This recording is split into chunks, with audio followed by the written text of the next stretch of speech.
Ito na ang kaligayahan natin dito. Pagka, Ang sarap. Dapat pala kanton ang kinuha ko dun sa Bacala. sa diyan, sa Otay meron eh.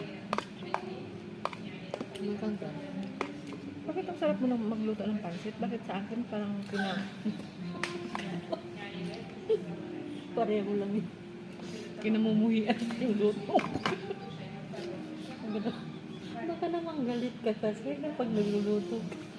Hindi. Pag nagluluto ako, takot ako. Pag nagluluto Baka ako, mapalpak. pag nagluluto ako, day off ko, sumasayaw ako dun sa kusina. Hindi. Kaya gusto ko yung ginagawa ko. Takot lang ako kasi baka mapalpak.